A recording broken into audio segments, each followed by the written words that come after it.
Okay, how's everyone? Good? See a lot of familiar faces.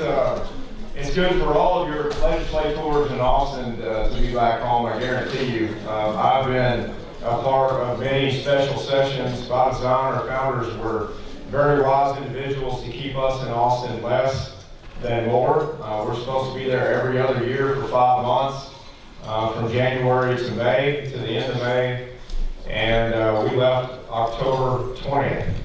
So it was much extended this time around for many different reasons, and I'll give some high-level updates, and I'll be back to talk about a little bit more of a deep dive on my perspective on why we were there longer this session. But certainly this year, redistricting was at the top of the list. Every 10 years, there is a census count nationally, and then when those numbers are certified and sent to Texas, it's our job to work on the political maps for how those are drawn, and then those maps will stand for the next decade until the next census count.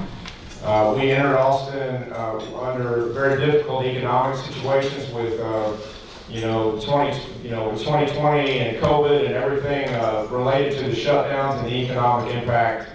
Coming into Austin, we were tasked with balancing a $250+ billion budget for the state of Texas. Our gross domestic product in Texas is 9th in the world, countries included. We just surpassed Russia, I believe, last year.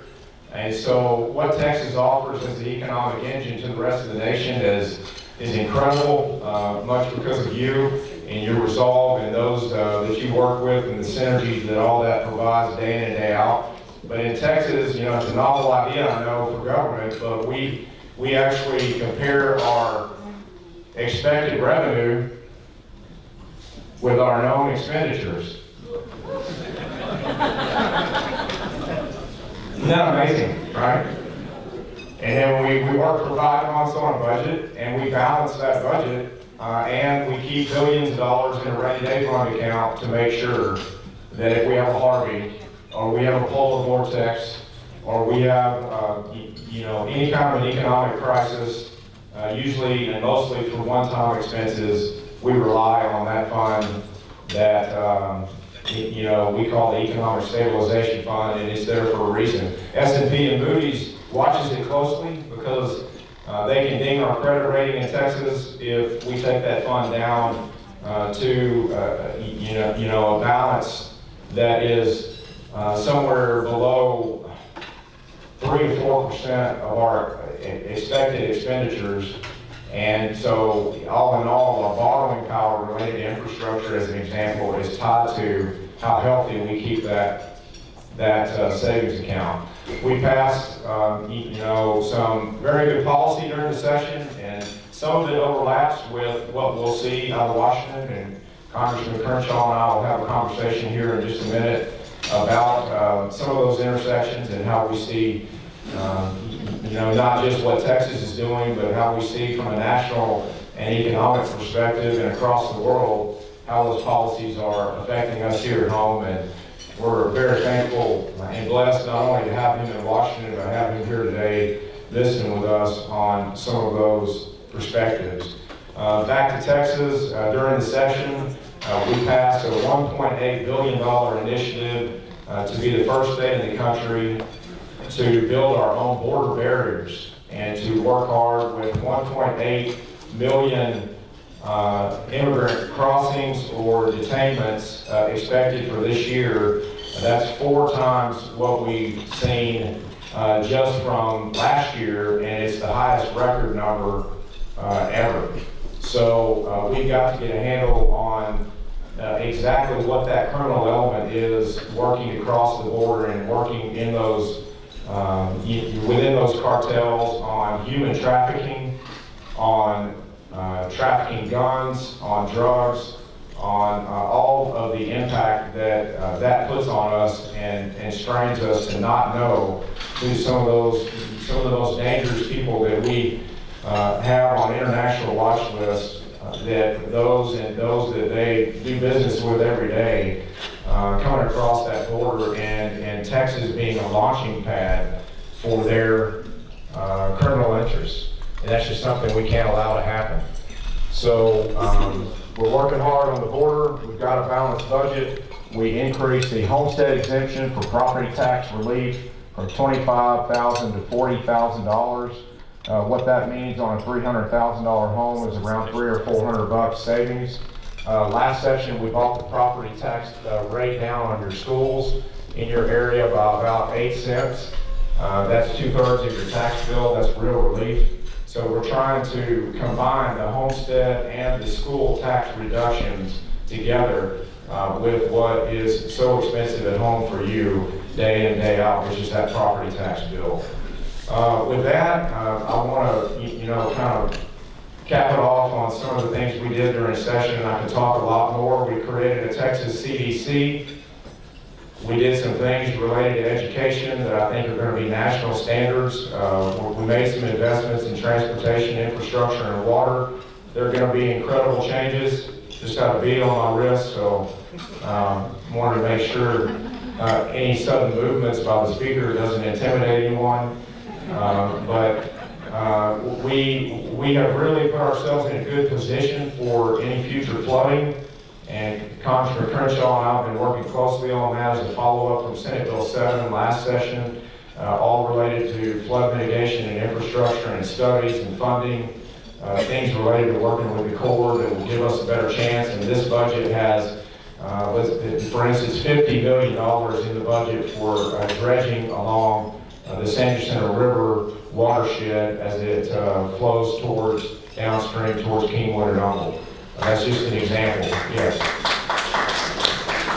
So we've got some other highlights related to the Texas legislative session, but I'll move on towards the part of the program where we're visiting with Congressman Crenshaw, and we'll be asking him a few questions on perspective and related to a few things that I mentioned, but also some topics that I know are on all of our minds nationally, as we all watch the news and see the pundits and see the perspectives and some of the infighting. Has anybody heard of any of that over the past year or so? Congressman, let's check the mic. How's it working? Let's see. Nope. Yeah. Well, then we'll share this one. We'll share this one. Yeah. It's on. I need to. I mentioned the infighting. Let me start with that question. Obviously we see the national media portraying this polarization, and they fuel it, right?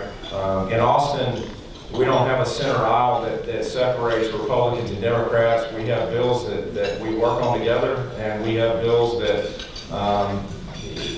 we don't. And there's clearly a divide and a difference of opinion. What is your opinion in Washington of the possibility of the parties working together? Is it truly a polarization that is tainted in a way that just those relationships are not going to come together, or is it management?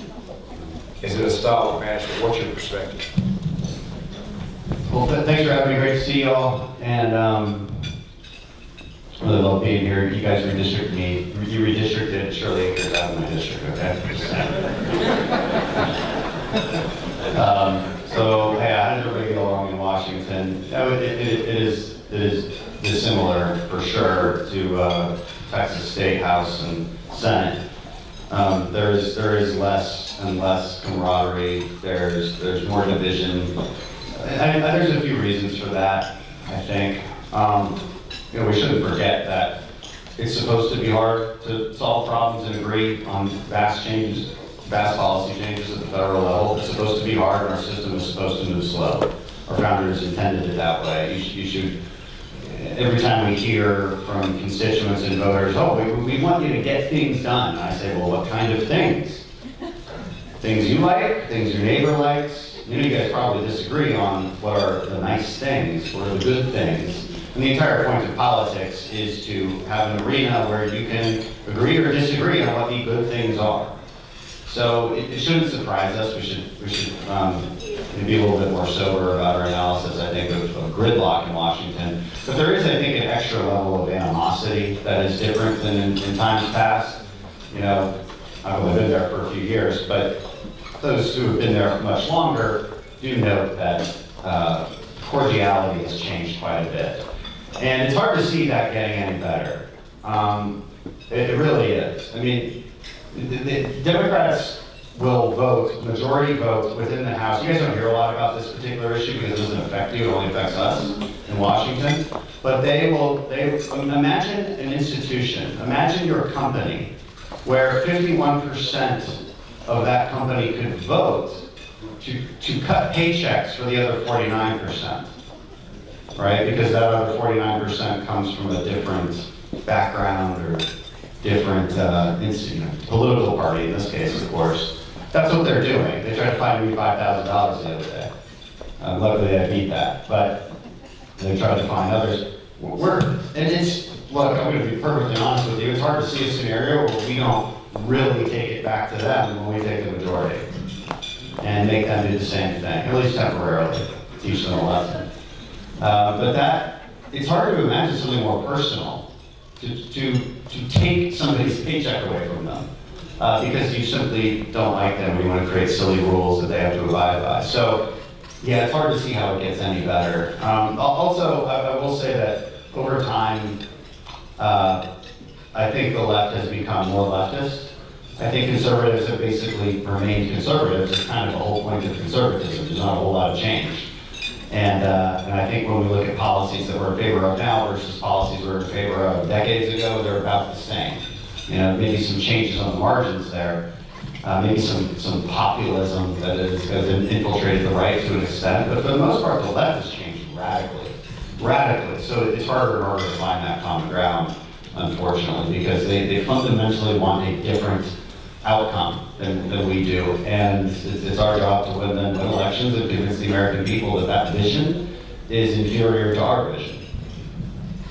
What is, along those same lines, what's the latest on the reconciliation package in Washington?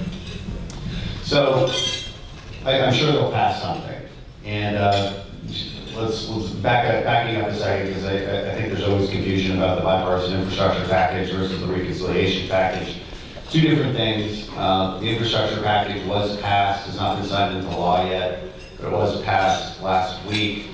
And the reason a lot of us voted against it was a couple reasons. One, too expensive, and two, it's clearly politically tied to the reconciliation bill. Now, as far as policy that's in it, it's not that bad. It's nothing like what's in the reconciliation package, and it's just worth noting. But it is, I think, 3 times more money than we need to be spending. And it doesn't address the core issue of infrastructure, which is it's not easy enough to build infrastructure. Democrats try to spend more money at the federal level on infrastructure, and meanwhile, here in Harris County, they try to destroy the I-45 project. I thought that was the kind of infrastructure we wanted. But that's the life of contradictions that we live in. And on the reconciliation bill, again, I'm not a fly on the wall in their inner workings, but they'll eventually get to something. I mean, they have to. I think there are no real moderates in the House. There's a couple in the Senate, Manchin and Sinema, truly people that are actually standing up to it, but there's no one like that in the House.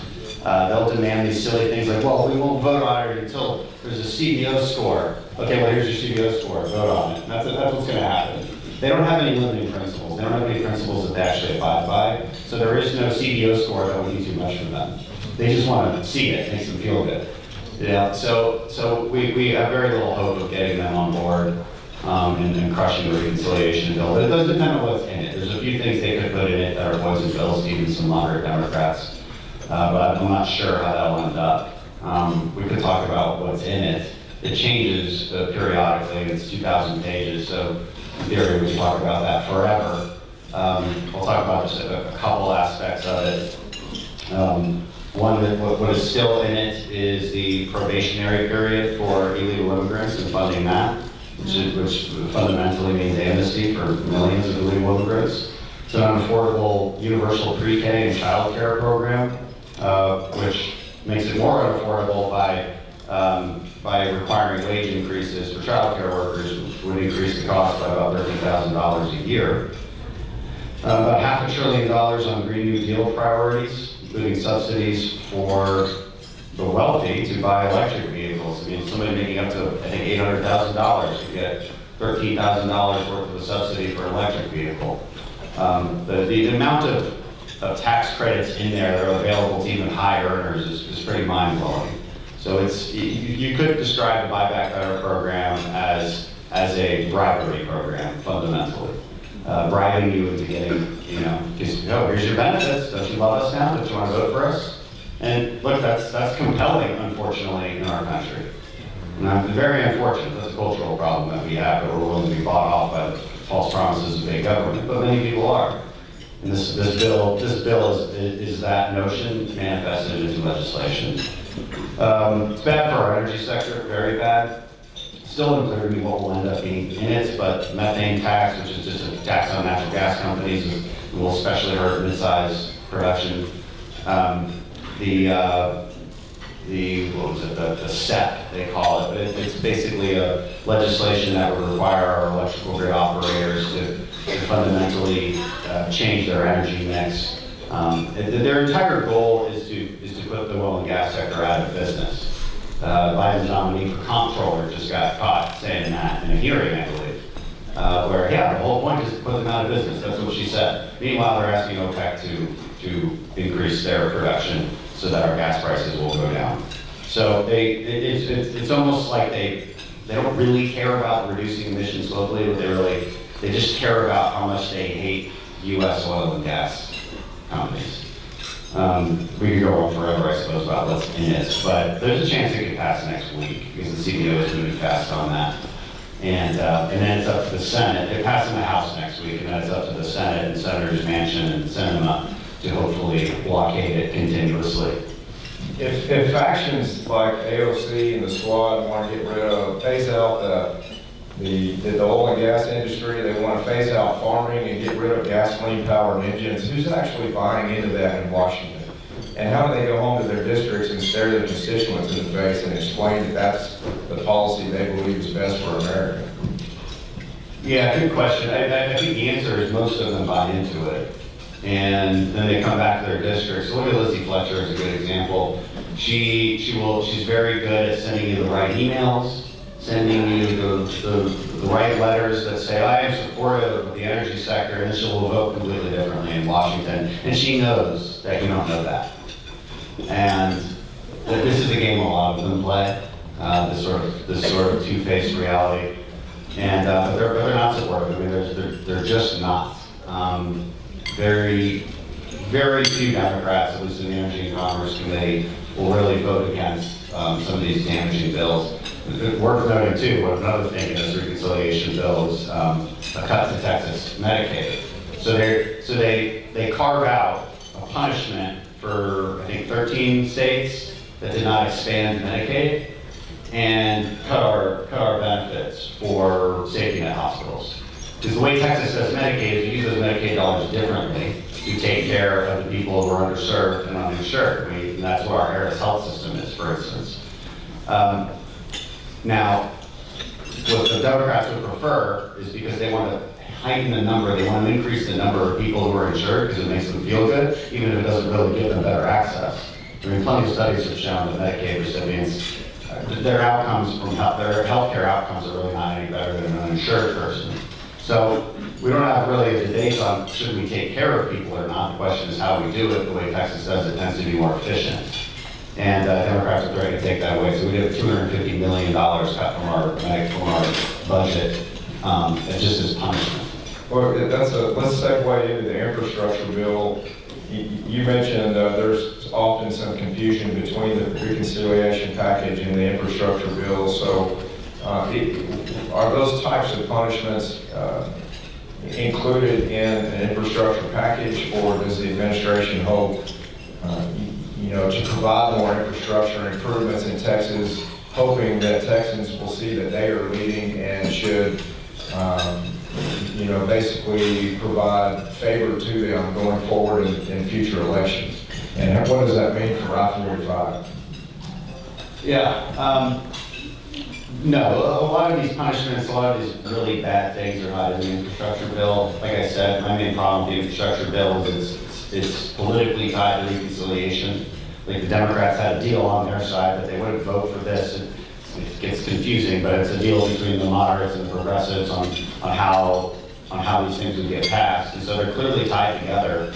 And I don't think Republicans should be looking at them as two separate bills, even though technically they are. And again, it's about 3 times more expensive than it needs to be. You shouldn't be wasting money on infrastructure while simultaneously making it harder to build infrastructure. Whether it gets passed or not means nothing for the I-45 project because that money's already allocated. And the big problem, the big lesson from the I-45 project is, okay, you've got a cookie cutter example of infrastructure here. You're just widening a highway, not building a new highway, you're just widening it. And the money's allocated, there's a plan in place, and you can't build it because Democrats at the local level and the federal level are advocating against it. So why on earth would we promote more federal dollars to this kind of scenario? And there's other things that the infrastructure bill lacks, like NEPA reform, which is the environmental review processes that lead to these environmental impact statements and cause these massive delays in very basic infrastructure. So, we can go on and on about how our system makes it harder to build things, and a lot of things, more things would get built if we simply allowed them to, and allowed private funding to flow into them as a result. So, the infrastructure bill getting signed into law will not be the end of your world. I don't even think it will contribute to inflation because it's much longer term spending, it's not demand side spending. So the reconciliation package would be very detrimental, both on a policy level, long-term level, and inflationary as well. So it's important to keep these two things separated, but if you're going to be mad at those 13 Republicans who voted for it, you should be, but be mad at them because they failed to acknowledge that this reconciliation package is directly tied to the infrastructure package. So I know there's a lot of interest in this room on what happens to I-45 going forward and how things play out in the bill, but you're just hoping that, I guess, basically what you're saying, that the administration's going to come through on the infrastructure side and still further their goals on the reconciliation side. Like you said, they're 2 different bills, but the agenda is running parallel, correct? Yeah, exactly. Look, on I-45, there's a time limit here before the state of Texas just takes that money somewhere else. And, we need to make a concerted effort to basically shame county judge into acquiescing on this. Put enough out there in the media and on social media and in our advocacy to embarrass the administration on this. So the Secretary of Transportation believe could approve this and get this done despite the lawsuits locally here. But they're not doing that. And pointing that out and showing everybody what a waste they are is I think pretty important. So you were in Glasgow recently on the summit, and you just returned a few days ago on that, correct? Yesterday. Yesterday, yeah.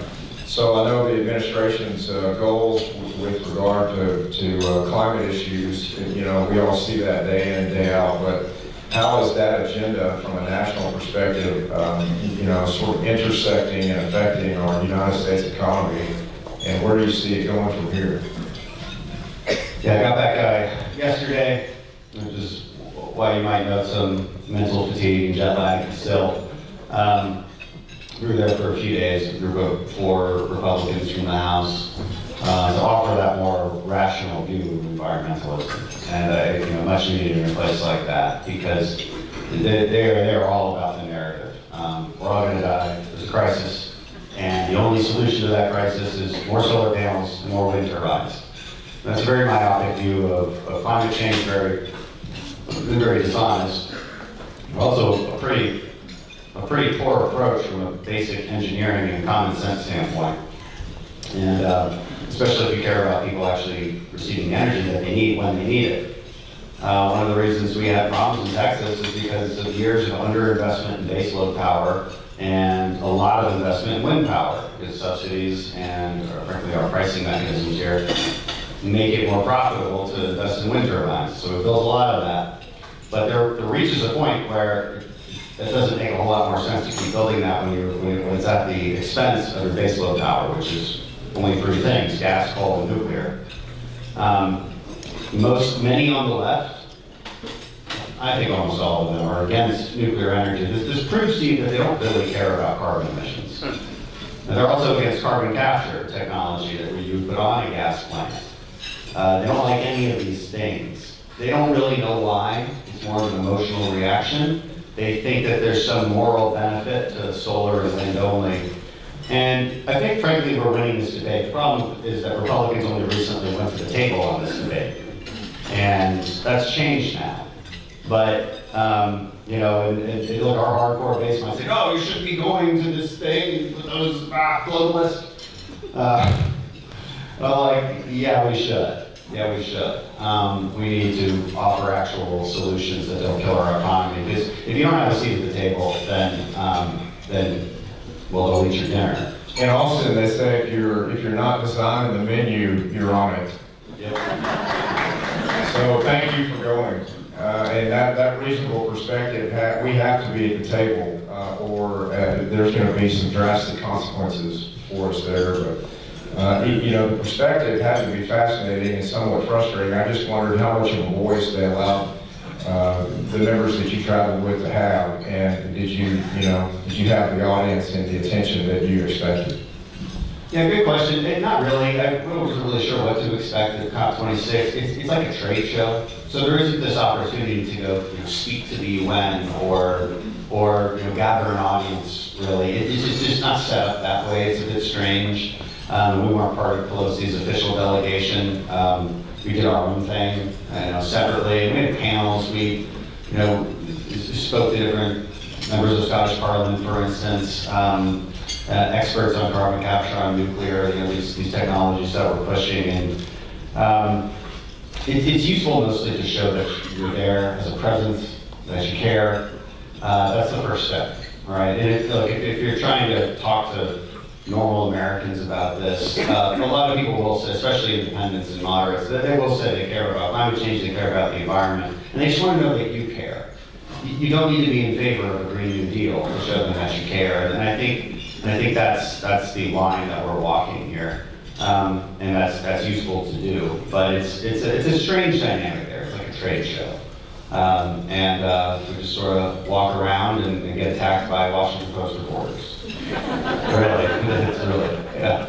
I would imagine if we stay consistent on that in our attendance and our intent to be a part of the conversation, that will evolve. Yeah, it's important. It's the only way to save the Texas energy sector, because this administration is in a full-on war with the Texas energy sector, with the entire energy sector. They just talked about not canceling, but basically ending use of yet another pipeline in Michigan that brings in oil from Western Canada. So, eventually Americans are going to figure out that their higher energy costs and their power outages are associated with Democrat policy. The problem is it really is eventually. Most people don't. Most people are not really making that connection. That's unfortunately just the way things are. It's important for us to, again, have a seat at the table and be messaging on these issues consistently. And with all the facts, too. I mean, we can show that exporting more natural gas from Texas would probably have a greater effect on reducing emissions than just about any other thing we can do. Because our gas is cleaner than Russian gas. Our gas is a third of the emissions of Chinese coal. So if you're exporting more natural gas to Asia in general and displacing coal factories there, you're doing a heck of a lot more for global emissions than anything in the Green New Deal is. Mostly because you can't accomplish what the Green New Deal says you can accomplish. So it's not physically possible. They don't acknowledge all of the downsides of solar and wind. They really don't. I mean, they live in a fantasy world. There's a lot of talk about immigration in the border, obviously, in the state legislature during session. You're hearing it through your office and in DC, but what's your perspective on the state of the state for where we are on immigration and what we're seeing, and what are the chances of national comprehensive immigration reform? I mean, at some point, a porous border can be a policy of the administration, but why wouldn't they take advantage of the numbers they currently have to bring some sort of reform that is favorable to them? Well, they're certainly trying. I mean, they're trying to do that with the reconciliation bill. It'll get struck down again by the Senate parliamentarians, so I wouldn't worry too much about that. It's been struck down twice already. But they do have other bills that they've passed out of the House. Again, there are no moderate Democrats. Don't ever let anyone convince you that there are. There's not. Except maybe Henry Quayle, he's a good dude. But, and maybe another. But for the most part, they just don't exist. They are happy to vote for the most radical legislative agenda you can imagine. And that includes blanket amnesty. They call it the DREAM Act. They say it only pertains to dreamers. This is not true. They changed the Obama-era definition of dreamers to mean something wildly different so that it can apply to millions as opposed to 800,000. You know, and again, this is another issue Republicans need to do a little bit better on their messaging. I mean, I think we still win the public's favor by being pro-border security and zero tolerance for illegal immigration, but we lose people when we're just anti-immigrant. And that's where some on our side get it wrong. But that's the manufactured narrative that Democrats want everyone to believe, is that we are Right, but we shouldn't help them. The problem is that we have plenty of people who help them. We need to improve our rhetoric. Yeah. And you know, and that's unfortunately not going to go away anytime soon, but it's kind of like Trump said, I want to build a big, beautiful wall with a big, beautiful door. You know, that is generally the right attitude to have. And just listen to what the American people want. Most people don't really want to change our levels of legal immigration. The first step for Republicans when we talk about this has to be securing the border, because you can't fix, you can't start, there's no point in bailing out the vote if you haven't fixed the hole. And so you got to do that first. And then you do have to have a conversation about what is potentially 20 million people here illegally, and what you're going to do about that, and how you're going to get a handle on that. And for the people who just say, well, just deport them all, that's unrealistic. So you can say that all you want, you can write a fiction novel about it, but maybe some people will like to read that fiction novel, but it will indeed be a fiction novel, and we'll end up like we did in Trump's first 2 years, where they tried to pass immigration reform and failed, because we didn't let ourselves succeed. The same thing with healthcare. Didn't let ourselves succeed. So you get some of the guys in the Freedom Caucus that are doing the exact same thing that progressives are doing now to Biden's reconciliation package. They're tanking it. I like it when the left does that, but I'm not a fan of our side doing that. I'm sure the same dynamics happen in the Texas Senate, the Texas House, where instead of getting incremental wins, and which are good for the American people, they're like, no, we need a Hail Mary, we need a touchdown. That's, again, sounds nice, makes it easy to run, makes it easy to raise money, which is really all these guys care about, I think, in some ways, because they're performance artists. Always keep in mind there's a difference in Congress between legislators and performance artists. The ones who perform very well are the ones you know, they're the names you know because they're performers. And they're happy to lie to you in order to get more fundraising and get more notoriety. And it's frustrating, and they do get in the way of a conservative agenda, even though they're the conservatives. So keep this in mind. Keep this in mind. Their trickery is prevalent. Well, there's a lot of performance in theater when you're one of 435, right? I mean, when you get noticed, yeah. And there's a good way to get noticed and a bad way to get noticed. I mean, obviously I do performance, but I am doing that to draw people into an intellectual discussion about what it is to be a conservative and draw people into my ideas on legislation. I have a problem with many of my colleagues who really just know how to list slogans, right? Red meat slogans that they know will get your attention and, again, get you to vote for them. They will play the victim very often, too, if you haven't noticed. They'll play the victim, say, oh, it's the establishment's against me, the leadership is against me, they just want me out. No one really even cares about you, Marjorie. Yeah, so you get what I'm talking about here. There's many like that. And it's completely counterproductive. Well, we saw, so much of the typical theater during the legislative session in Austin when the Democrats left, blew up one of our special sessions over our election reform bill. Texas figured out how to get rid of its Democrats. And they all came to you. Yeah, they were I loved that they came. I mean, we immediately had one of our staff go and pretend to be a reporter and ask them basic questions like, what are you against? And like, what's the worst part about these election integrity bills? And they wouldn't have an answer because, because what are they going to say? Well, we don't like that all counties now have to vote early voting at the same time. It's like, oh, that's what you're against? That's voter suppression? We talk about the Washington Post. We expanded early voting in Texas under this election reform bill. The president's home state of Delaware didn't even have early voting when we passed the bill. We expanded early voting in Texas after decades of early voting, but the narrative among the national, Democrats driven by consultants and on was that it was a hateful bill, and it's just another example of mean Republicans in Texas disenfranchising voters, and that just simply was not the case. So unfortunately, they didn't all stay in Washington. They came back, but they eventually found out that we were going to stay there and get our business done in Austin with that bill and many of the spending initiatives and things that tie to infrastructure and things we're all, feel that is very important for our economic engine and the Texas business climate we're also proud of. They did come back, but that kept extending us over and over, and we stayed, until they showed up for work. And not all of them showed up for work even when the bill passed, but there was a quorum. And I think that ties together with the question I asked earlier, which is, we're just asking your thoughts on, is there a day and time under different leadership? You mentioned you weren't on the travel team for Speaker Pelosi. I would just put that on your campaign sign if I were you. But I'm assuming you're not on our campaign, your Christmas card list, but under different leadership, would there be a different day where the parties could come together for an immigration reform or for something that's comprehensive that might actually pull those independent voters in to support the administration that got something like that done? You can hope so. Look, our country is very divided right now, and it's hard to see where that goes.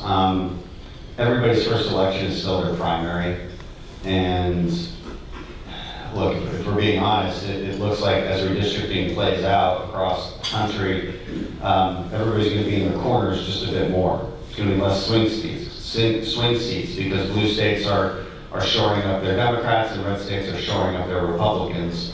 And there'll be less and less swing seats. You can imagine a scenario where this is healthier. I'm not sure how. I'm not sure what you could talk. You can give a whole political science course on the pros and cons of this, and whether you wish people were more in 50-50 districts or in 80-20 districts. It's what it really comes down to is getting our base to vote for reasonable, good people in the primaries, instead of the people who are just there to perform for you and who can list the slogans, right? Lock her up! Oh, that guy's a real conservative. He said lock her up. I mean, we fall for that crap. But it's like, but do you know anything about the estate tax? Have you read a book? It's because that's what we want as our legislators. We want people who know things and have read books. But unfortunately, America is becoming more of a reality TV show, and it's not a good trend. It's not a good trend, and we need to stop it on our own side. That's the best way to come to some kind of conclusions, and then be more persuasive. Democrats don't have a chance of going down the radical agenda if we're just more persuasive with our convictions. I do think in the past, Republicans made the mistake of trying to hide their convictions a little bit. Thinking that moderates and independents just weren't ready for it. But that's not true, I don't think. I think they just want us to explain ourselves. And as long as you explain yourself without yelling at someone or yelling, lock her up, at which point they stop listening, then we have a pretty good chance of putting forward more reasonable solutions for the country. And probably bringing some Democrats along with us as a result, because what choice do they have if the population is with us? Well, it's interesting on that because all of us have to choose from the list that we see on the ballot, and the first thing that comes with that is good people running, right? And there are many good people that are very qualified to run for office, but yet might not want to enter this climate. Put themselves out there and their families out there for the kind of combat that's involved with all of it. And then we've all experienced office holders that have hung something on your door and made a promise, but not necessarily voted that way.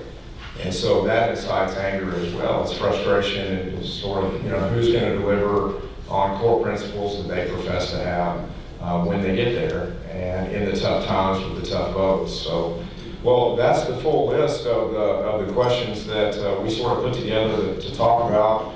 Let's give Congressman Crenshaw a hand. Thank you.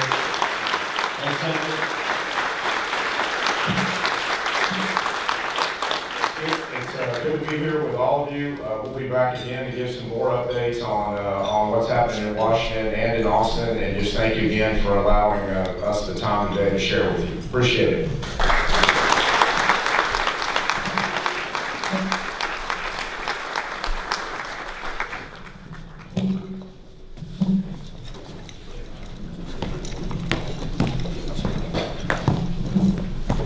All right, was that fun or what?